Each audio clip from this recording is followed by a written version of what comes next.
ഇന്നത്തെ വീഡിയോയിൽ മില്ലറ്റ് ഉപ്മാവിൻ്റെ റെസിപ്പിയാണ്. ഞാൻ Mahima Simon. Welcome to Mahima's cooking class.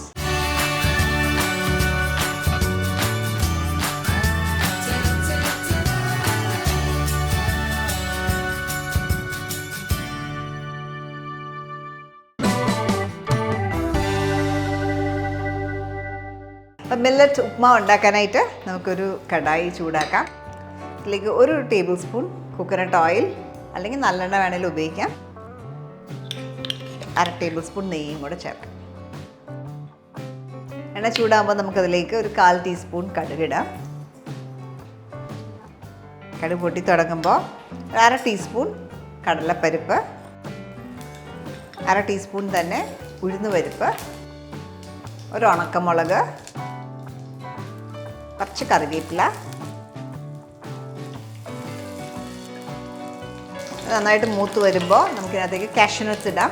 കാഷ്യൂനട്ട്സിന് പകരം പീനട്ട്സ് വേണമെങ്കിലും ചേർക്കാം, കപ്പലണ്ടി വേണമെങ്കിലും ചേർക്കാം. രണ്ടും കൂടെ ചേർത്താലും നല്ലതാണ്, പീനട്ട്സും കാഷ്യൂനട്ട്സും കൂടെ. ബ്രൗൺ ആയി തുടങ്ങുമ്പോൾ നമുക്കിതിനകത്തേക്ക് സവോള, ഒരു മീഡിയം സൈസിലുള്ള സവോള ചോപ്പ് ചെയ്തതാണ്, ഒരു പച്ചമുളക് ചോപ്പ് ചെയ്തത്, ഇഞ്ചി ഒരു ചെറിയ കഷ്ണം, ഏകദേശം ഒരു 1.5 ടീസ്പൂണോളം ഉണ്ടാവും ചോപ്പ് ചെയ്ത ഇഞ്ചി, അതും കൂടെ വഴറ്റുക. ഇപ്പോൾ നന്നായിട്ട് സോഫ്റ്റായി അണിയൻസൊക്കെ. ഈ സമയത്ത് നമുക്ക് ബീൻസ്, ഞാനൊരു 3 ബീൻസാണ് എടുത്തേക്കുന്നത്, അത് ചോപ്പ് ചെയ്തത്, അതേപോലെ ഒരു മീഡിയം സൈസിലുള്ള ക്യാരറ്റ് ചോപ്പ് ചെയ്തോടെ ചേർക്കാം. അതായത് വെജിറ്റബിൾസും മില്ലറ്റ്സും എല്ലാം കൂടെ വരുന്നതുകൊണ്ട് നല്ലൊരു പെർഫെക്റ്റ് ബ്രേക്ക്ഫാസ്റ്റ് ഓപ്ഷനാണ് മില്ലറ്റ് ഉപ്പുമാവ്. പെട്ടെന്ന് ഉണ്ടാക്കുകയും ചെയ്യാം. 1-2 മിനിറ്റ് വഴറ്റിയ ശേഷം നമുക്കിതിനകത്തേക്ക് മില്ലറ്റ് ചേർക്കാം. മില്ലറ്റായിട്ട് ഞാൻ യൂസ് ചെയ്തേക്കുന്നത് ചാമയരിയാണ്. ഇതേപോലെ ഇരിക്കും. ഇത് സോക്ക് ചെയ്തതാണ്, 1/2 മണിക്കൂർ സോക്ക് ചെയ്തതാണ്. സോക്ക് ചെയ്തിട്ട് വേണം ചേർക്കാൻ. 1/2 മണിക്കൂർ സോക്ക് ചെയ്ത വെള്ളം കളയണം. കളഞ്ഞ ശേഷം ഉപയോഗിക്കും. അപ്പോൾ ഇത് നന്നായിട്ടൊന്ന് വഴറ്റിയെടുക്കുക. ഇപ്പോൾ 1 കപ്പ് ചാമേരി നമ്മൾ എടുത്തേക്കുന്നത്, ലിറ്റിൽ മില്ലറ്റ്സ് എന്ന് പറയും. അപ്പം അതിന് പകരം നമുക്കുള്ള ഏത് മില്ലറ്റ്സും യൂസ് ചെയ്യാം. ഇതേ മെത്തേഡിൽ ബാൺയാർഡ് മില്ലറ്റോ ഒക്കെ വേണമെങ്കിലും ഉപയോഗിക്കാം. ലിറ്റിൽ മില്ലറ്റ് അല്ലെങ്കിൽ ചാമേരി ചേർത്ത് നന്നായിട്ടൊന്ന് സോട്ട് ചെയ്യുക. ഏകദേശം 1-2 മിനിറ്റ് സോട്ട് ചെയ്യണം. ഈ ഒരു ടെക്സ്ചറാണ്, ഇതെല്ലാം ഡ്രൈ ആയിട്ട് ഇതേപോലെ കിട്ടും. ഈ ഒരു സ്റ്റേജ് ആകുമ്പോൾ നമുക്ക് ഇതിനകത്തേക്ക് വെള്ളം ചേർക്കാം. അപ്പോൾ ചൂടുവെള്ളം ചേർക്കുന്നെങ്കിൽ ഒന്നുകൂടെ നന്നാവും. ഇപ്പം ഞാൻ നോർമൽ വാട്ടർ തന്നെ ഒഴിക്കുക.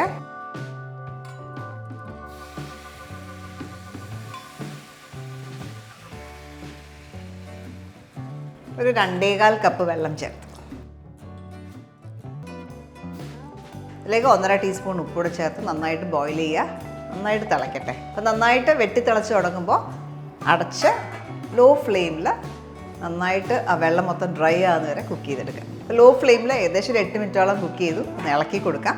ഒരു ചെറിയ നനവുണ്ട്, 2 മിനിറ്റും കൂടെ സമയം എടുക്കും. 10 മിനിറ്റ് യൂഷ്വലി എടുക്കുക. ഇത് റെഡി ആയിട്ടുണ്ടാകും. 10 മിനിറ്റായി. ഓഫ് ചെയ്യാം. റെഡിയാണ്. ഒരു സെർവ് ചെയ്തതിന് മുമ്പ് ഓഫ് ചെയ്ത ശേഷം ഒരു 5 മിനിറ്റോളം അടച്ചു വെക്കുക. നമ്മൾ റെഡി ആയി കഴിഞ്ഞിട്ടും 5 മിനിറ്റോളം അടച്ചു വെച്ചേക്കുക. ഇപ്പോൾ സെർവ് ചെയ്യുമ്പോൾ ഇച്ചിരി നാരങ്ങയുടെ ചെറിയ കഷ്ണം നാരങ്ങ ഒന്ന് ഡ്രിസിൽ ചെയ്തെടുക്കുക. അതേപോലെ കുറച്ച് തേങ്ങ, കഴിക്കുമ്പോൾ കൂടുതൽ തേങ്ങ ഇട്ട് കഴിഞ്ഞാൽ നല്ല രുചിയാണ്. സെർവിങ് ബോളിലേക്ക് മാറ്റാം.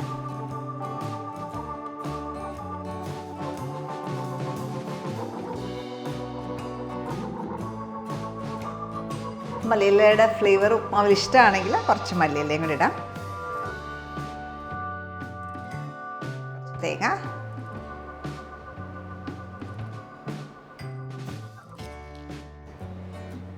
നമ്മൾ ഫ്രൈ ചെയ്തതിനകത്ത് കുറച്ച് ഞാൻ റിസർവ് ചെയ്ത് വെച്ചാണ്. അപ്പോൾ ഇതേപോലെ നമുക്ക് സെർവ് ചെയ്യാം. മില്ലറ്റ് ഉപ്മാവ് ഇതേപോലെ എക്സ്ട്രാ തേങ്ങയൊക്കെ ഇട്ടിട്ട് സെർവ് ചെയ്യുകയാണെങ്കിൽ ഒന്നുകൂടെ ടേസ്റ്റ് ചെയ്യണം. അപ്പോൾ നമ്മൾ തേങ്ങയും മല്ലിയിലയും ഒക്കെയാണ് എക്സ്ട്രാ കൊടുത്തേക്കുന്നത്. അതേപോലെ നിങ്ങൾക്ക് സെർവ് ചെയ്യുമ്പോൾ ഇതേപോലെ വേണമെങ്കിലും സെർവ് ചെയ്യാം. ഒരു ബൗളിനകത്തേക്ക് പ്രസ് ചെയ്തിട്ടിട്ട് കമത്തി ഇട്ട് കഴിഞ്ഞാലും നമുക്ക് സെർവ് ചെയ്യാൻ നല്ലതാണ്. ഇപ്പോൾ നിങ്ങൾക്ക് ചട്നിയുടെ കൂടെ കഴിക്കാൻ നല്ലതാണ്, അല്ലെങ്കിൽ പ്ലെയിനായിട്ട് കഴിക്കാനും നല്ല ടേസ്റ്റിയാണ്. അപ്പോൾ ട്രൈ ചെയ്ത് നോക്കിയിട്ട് നിങ്ങളുടെ ഫീഡ്ബാക്ക് അറിയിക്കുക. ഇതേപോലെ നല്ല വീഡിയോസിനായിട്ട് stay tune to Mahima's cooking class.